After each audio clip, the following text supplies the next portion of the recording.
Engineer Nihal Premachandra, IESL has introduced a new CPD program titled Data-Driven Project Management for Engineers. How important is this program at this time? Yeah, that's a very important question. Since around 2020, the world has entered Industrial Revolution 5, which focus on human-centered development, collaboration, ethics, sustainability, and intelligent use of technology. Globally, construction projects are now managed using data analytics, artificial intelligence, and digital twins to support human decision making. However, in Sri Lanka, much of our industry is still struggling to fully adopt even the Industry 4 fundamentals, such as cloud computing, Internet of Things, artificial intelligence, and integration of digital twins with physical objects. This program is necessary to bridge that gap and prepare our engineers to manage projects the way that they are being managed internationally today. You often speak about digital twins and data-driven management. Can you briefly share how your own experience influencing this course? Certainly. I started working with digital twin concepts since 2007 during the Dubai Sports Complex project with Saudi Bin Laden Group.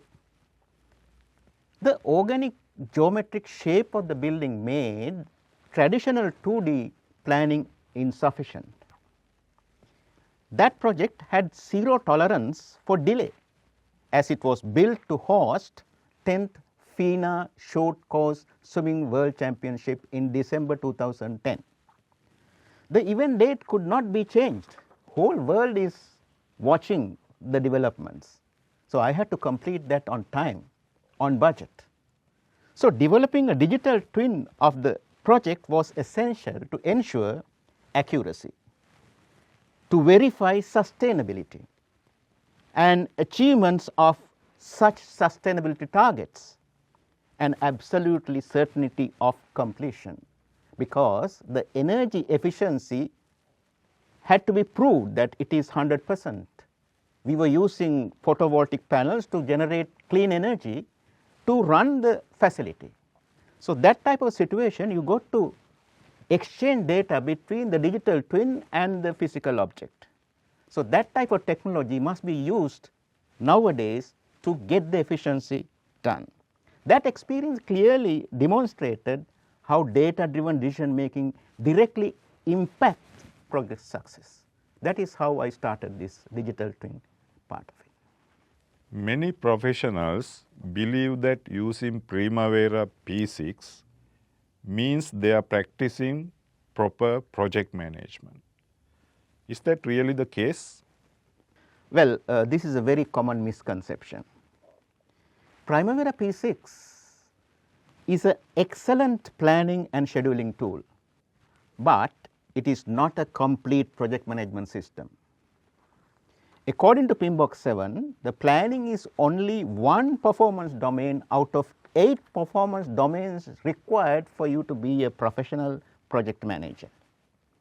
A professional project manager must also manage risk, uncertainty, stakeholders, project governance, value delivery, and performance measurements. This course teaches engineers how to extend Primavera 6 beyond scheduling and integrate that into complete project management data ecosystem supported by dashboards and analytics. How do PMBOK 7 and the recently released PMBOK 8 influence this new CPD program? Yes, PMBOK 7 introduced a major shift by focusing on performance domains rather than processes. When I was using PMBOK 6 and 5, they were depending on the processes. We had to complete 49 processes to make a project management plan itself. It also introduced uncertainty performance domain in PMBOK 7, addressing key weakness in traditional project reporting, because project managers predict things, but it doesn't work that way. So PMBOK 7 is the document that introduced probability theory to get 95% confidence intervals for your predictions. Now PMBOK 8 recently released, and it goes even further. It is more construction focused than ever before, with real site-based examples and explicit encouragement of AI-supported decision making.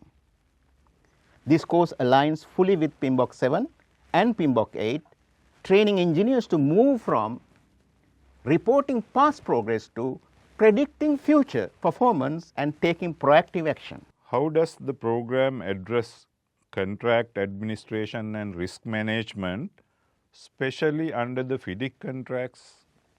Yeah. You see, technology alone does not manage projects, but peoples do.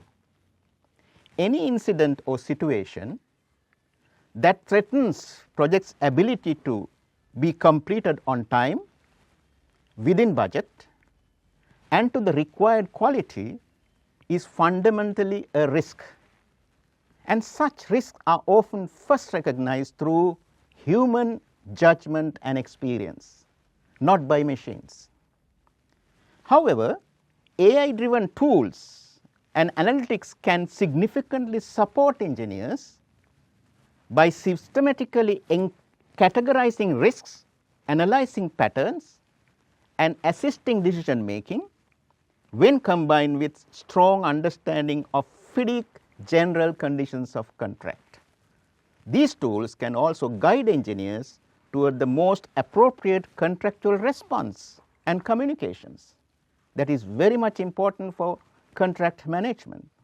So this program therefore integrates FIDIC-based contract administration with modern data-driven risk management practice, covering risk allocation and risk ownership, claims management, extension of time claims, prolongation and delay related cost, and we demonstrate how data extracted from planning system and dynamically update dashboards can be used to support early risk identification and prioritization, development and assessment of recovery schedules, preparation and substantiation of evaluation of claims. All of this is taught full alignment with FIDIC general conditions of contract and grounded in real construction practice, ensuring that participants can apply these principles confidently on live projects. Who should attend this course? Is it suitable for both senior and junior professionals? Absolutely. Part 1 is ideal for senior engineers, managers, and decision makers, architects, quantity surveyors, whoever who is in the construction industry. It focuses on governance of projects, leadership, risks, contracts, and strategic decision making without requiring advanced computer skills. Now in this course, I'll be using no-code, low-code platforms. You don't have to write codes to develop software. There is a technology nowadays, so I'm using that technology. And part 2 is more hands-on practical, involving dashboards, digital twin models, and analytics. There you have got to go for a little bit of more computing power. So I strongly encourage senior engineers to attend part 1 together with a junior engineer, allowing knowledge transfer while building future-ready project teams. Please note that part 1 is a prerequisite to follow the part 2. Finally, what message would you like to give engineers considering this CPD program? Well, Sri Lanka's construction industry is to remain competitive, sustainable, and globally relevant. We must move from experience-based decision making to evidence-based data-driven leadership. This program is designed to help engineers make that transition confidently and practically. I invite engineers from all disciplines to join us in this data-driven project management for engineers CPD program at the Institute of Engineers, Sri Lanka. Thank you, Engineer Nihal Premachandra. Thank you.